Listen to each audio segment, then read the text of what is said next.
Saudara-saudari terkasih, apakah saudara sudah memulai hari ini dengan penuh sukacita dan punya niat untuk berbuat baik meskipun kecil?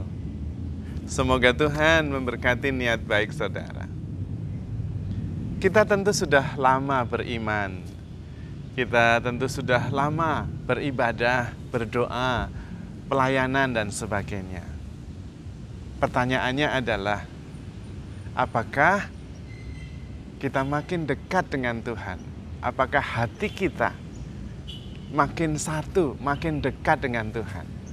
Itu poinnya. Karena kalau kita berdoa dan beribadah, tetapi hati kita jauh dari Tuhan, Tuhan tidak berkenan.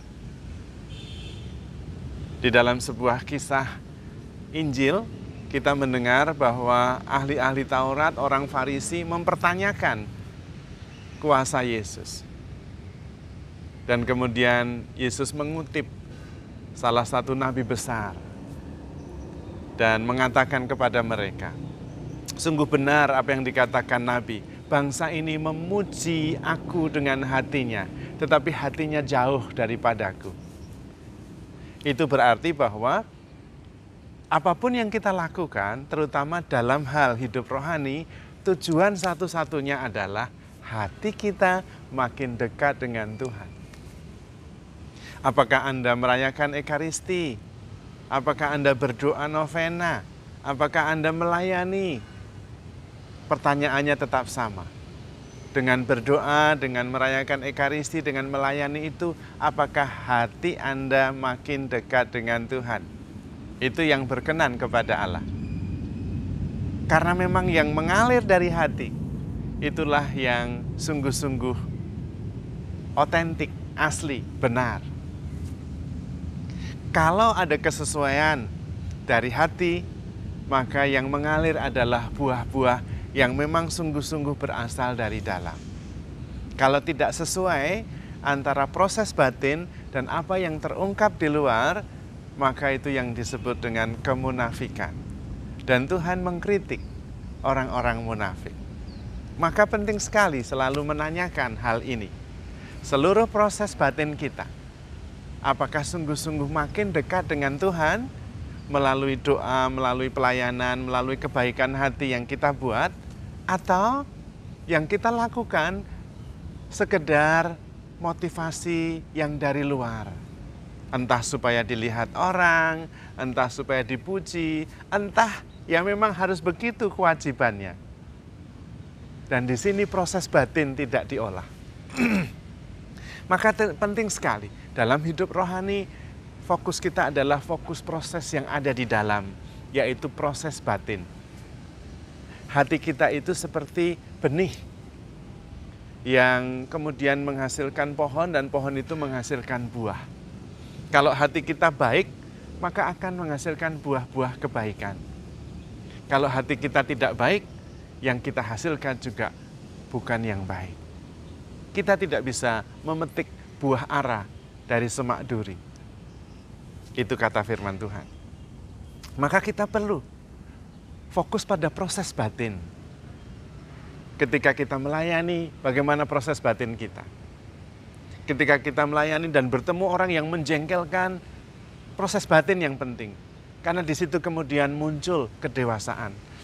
Bisa jadi proses batinnya bergulat. Waduh, saya sudah melayani setengah mati, tapi orang-orang yang dilayani kok malah tidak tahu diri, macam-macam. Tapi bisa juga, waduh, memang pelayanan itu harus ada pengorbanan. Saya sudah melayani repot-repot, orang tidak menghargai, tidak apa-apa. Yang penting saya melayani.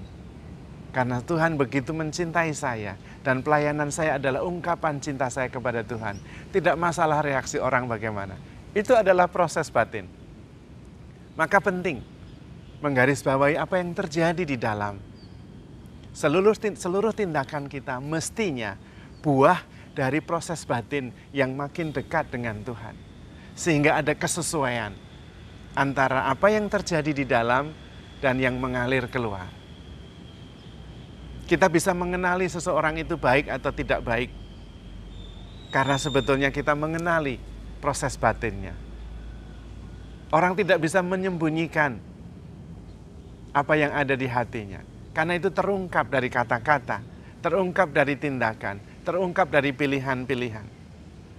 Mazmur mengatakan, orang bijaksana mengatakan kata-kata hikmat. Nampak sekali hubungan yang begitu erat antara proses batin dengan apa yang terjadi di luar. Kita seringkali menutup-nutupinya. Oh, dia itu sebetulnya orangnya lemah lembut, baik, nampaknya saja kasar. Alah, ya tidak bisa. Yang kelihatan itulah ekspresi dari dalam batin kita. Kalau yang terjadi ekspresi dari batin tidak sesuai, terjadi kemunafikan. Maka sekali lagi, proses batin itu menjadi fokus dari seluruh tindakan kita. Pertanyaannya hanya satu. Apakah ketika kita melayani, ketika kita beribadah, ketika kita berdoa, batin hati kita makin dekat dengan Tuhan? Atau kita beribadah juga dengan motivasi-motivasi yang lain. Hati kita tetap jauh dari Tuhan. Dan situasi seperti itu tidak berkenan di hati Tuhan. Tuhan mengkritiknya. Bangsa ini memuji aku dengan bibirnya, tapi hatinya jauh daripadaku. Proses batin sangat-sangat penting. Karena disitulah terjadi perjumpaan pribadi dengan pribadi. Kita tidak bisa menipu diri sendiri ketika kita sendirian. Karena di situ ketika kita sendirian, kita tidak terpengaruh oleh apa kata orang. Ketika kita sendirian, hanya saya dan Tuhan yang selalu hadir di dalam diri kita, yang selalu menemani kita, yang selalu mengasihi kita. Dan di situ terjadi perjumpaan antar pribadi yang membuat kita bisa bertumbuh. Maka saudara-saudari terkasih, kita perlu mempunyai saat-saat hening ketika kita sendirian dan hanya bersama Tuhan dan saya. Disitulah proses batin kemudian terjadi. Apa yang kita alami, kita proses di dalam batin kita.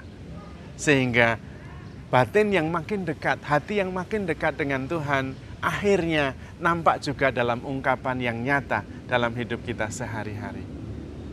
Maka penting sekali kita meyakini, menghadap Tuhan dengan keyakinan bahwa Tuhan selalu ada dan hadir di dalam diri kita, menemani kita, dan memproses hati kita, batin kita, supaya makin dewasa, makin bertumbuh, makin dekat dengan Tuhan.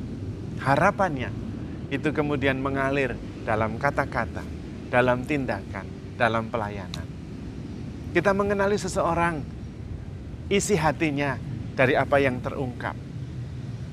Entah lewat kata-kata, entah lewat perbuatan.